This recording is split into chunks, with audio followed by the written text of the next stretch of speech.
ఒక ఉపాధ్యక్షుడిగా, తెలుగుదేశం పార్టీ ఉపాధ్యక్షుడిగా ఆ పార్టీలో ఏం జరుగుతుంది ఏంటి అనేది మీకు అవగాహన ఉంది కదా.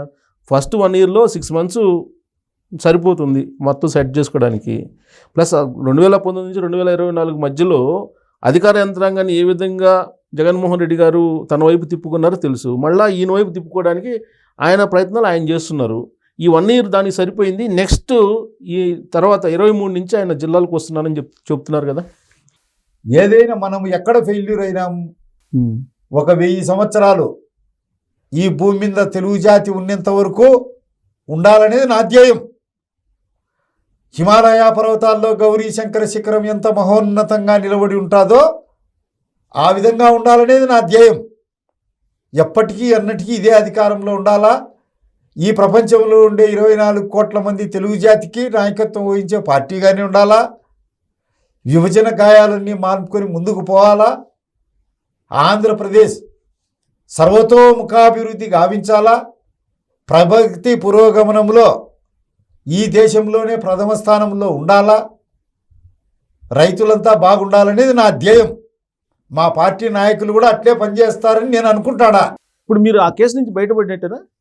ఇప్పుడు రాజారెడ్డి జీవిత ఖైదు అనుభవించి వచ్చాం. మా దగ్గరికి సున్ను వచ్చినోడే లేడు, భయపడి వీటట ఇసిరి పారేశారండి.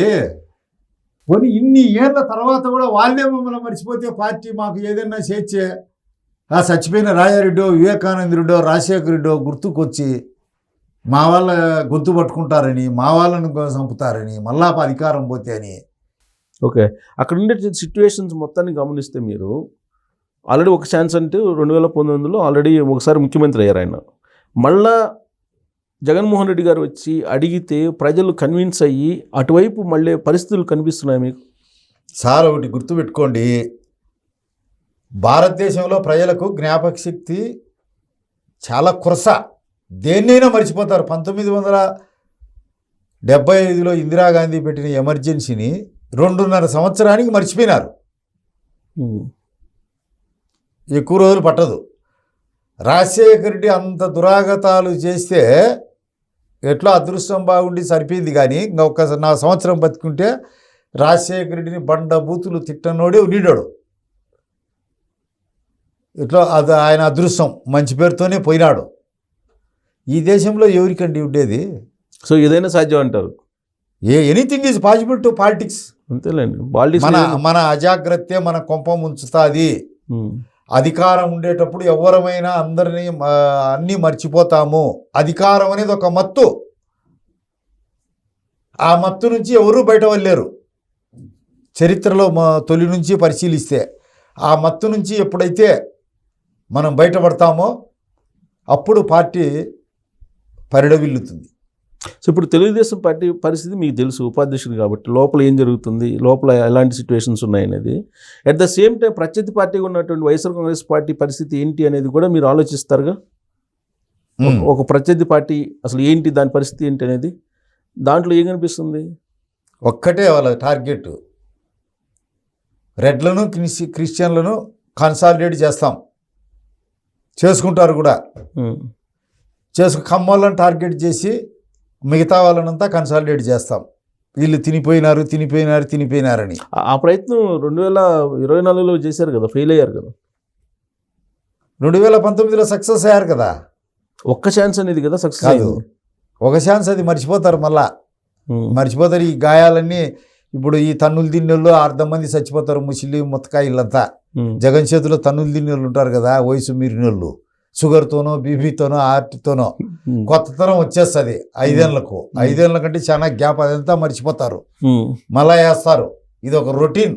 వీళ్ళు నచ్చక వాళ్ళు నచ్చక వీళ్ళు. ఇప్పుడు ఈ వివేకానంద మర్డర్ తర్వాత జరిగిన పరిణామాలన్నీ ఇప్పటి వరకు అసలు క్లారిటీ వచ్చిందా కడప జిల్లాలో? మిగతా రాష్ట్రంలో సర్వ సంగతి, కడప జిల్లాలో అసలు వివేకానంద రెడ్డిని ఎవరు మర్డర్ చేశారు అనేది అందరికీ తేటతలమేనా? ఆంధ్ర రాష్ట్రంలో యావత్తు పులివెందుల తాలూకాలో 2,22,000 ఓటర్లు ఉన్నాయి. ఆ పులివెందుల నియోజకవర్గంలో వాళ్ళ ఇళ్లలో పనిచేసే డ్రైవర్లు, అటెండర్ల నుంచి ఈ వివేకానంద రెడ్డిని చంపించింది వైఎస్ భారతి, వైఎస్ జగను.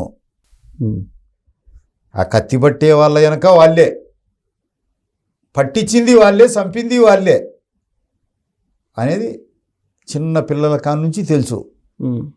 మంత క్లారిటీ ఉన్నప్పుడు మళ్ళీ వాళ్ళ వైపు ఓటర్స్ అయినా పులివెందుల్లో 62,000తో గెలిచారు. ప్రజల మెంటాలిటీ ఎట్లుంటుందంటే, ఇప్పుడు అన్నమయ్య ప్రాజెక్టు 39 మంది చనిపోయారా, కొన్ని వేల పశువులను కొట్టుకొని పోయా, కొంప గోడు బోకి బోలే అన్నీ కొట్టుకొని పోయా, ఆడ ఏ పార్టీ వచ్చింది? సో అవన్నీ క్రైటీరియా కాదంటారు గెలుపోవటం. అవన్నీ క్రైటీరియా కాదు. వాడు ఒకటే కసిగా ఉండి నేను సీఎం కావాలా, మనలో ఉండే లోపాలు వానికి ఆయుధాలు. వాళ్ళ కార్యకర్తలు ముందుకు పడతారండి, దుంకుతారు. మనం ప్రజల్లోకి పోవాలంటే 3 ఏళ్ళు పట్టింది. సంవత్సరం లోపలనే వాళ్ళు బయటకు వచ్చారు. వెన్నుపోటు తినవని పొదిలికి పోయి లెక్క పెడతానాడు, అపాలజీ చెప్పినాడా జగన్? ఇప్పుడు ఈడ వేశ్యలు అన్నారు, ఎవడన్నా ఇంతమంది అరుచున్నారు, వాళ్ళు క్షమాపణ చెప్పినారు? ఎవరన్నా చెప్పారా? ఎవరన్నా చెప్పినట్టే చెప్పారు. వాళ్ళకు పరివర్తన వచ్చి చెప్పారా? ఎడన్నా జడుస్తున్నారా? వాళ్ళు అధికారులంతా వాళ్ళ నీడలోనే ఉండారు.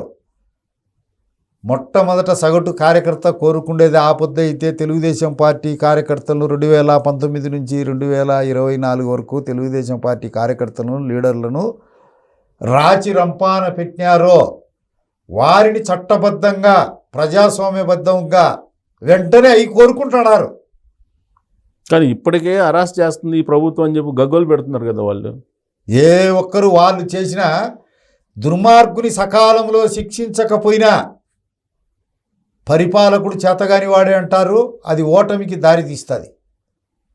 చరిత్రలో ఎక్కడ చూసినా ఇప్పుడు జరుగుతున్నటువంటి అరెస్టులకే ప్రజాస్వామ్యంలో కూని అయిపోయింది, రాజ్యాంగం లేదు, అదేదో రెడ్ బుక్ అని చెప్పి అంటున్నారు కదా వాళ్ళు. ఇంకా ప్రజాస్వామ్యాన్ని మీరు చెప్పినట్టు అప్పుడు ఆయన ఎవరి మీద అయితే కేసులు పెట్టారు అవన్నీ చేయాలంటే జైలు పట్టవేమో. ప్రజాస్వామ్యాన్ని కూని చేసింది ఎవరు? రాజ్యాంగాన్ని తగలబెట్టింది ఎవరు? తెలుగు తల్లికి బట్టలు ఇప్పింది ఎవరు? అమరావతిలో జగన్ కాదు. అది పిల్లలకందరికీ తెలుసు. అచ్చెన్నాయుడు ఫ్యాక్షనిస్ట్ ఆ రోజు కొన్ని 100 ఎకరాలు ఆయన స్పీకర్గా ఉండే ఆయన అప్పయ్య అయ్యన్న పాత్ర వాళ్ళ తండ్రి గారే దానం చేశారు. ఆయన గోడ ఆక్యుపై చేసేదానికి పోతాడా? వాళ్ళ తండ్రి కాలంలోనే ఉండే జేసీ ప్రభాకర్ రెడ్డికి బస్సులు జేసీ నాయుడు డ్యాం నుంచి 70 ఏళ్ళ కిందట బస్సుల్లో అక్రమం చేస్తాడు. కొల్లు రవీంద్ర ఎన్ని కూలీలు చేసిటాడు, ఎంతమందిని జైలుకెత్తింది? 40% ఓటు తగ్గిందా వాళ్ళకు? చెడు వాళ్ళను దండించలేనప్పుడు రాజ్య వ్యవస్థ నమ్మరు ప్రజలు. ముందు రక్షణ కల్పించాల కార్యకర్తలకు. ఈరోజు అధికారం ఉందని కాదు సార్, అది ఒక ఆస్పెక్ట్. జగన్ గురించి వాళ్ళ చెల్లెలు చెప్తున్నారు, వాళ్ళ తల్లి చెప్తున్నారు, ఇంకొక చెల్లెలు వివేకానంద రెడ్డి గారి కుమార్తె ఆవిడ చెప్తున్నారు. ఇంతమంది చెప్తున్నా కానీ ప్రజలు వినే పరిస్థితి లేదంటారా జగన్మోహన్ రెడ్డి గారి గురించి?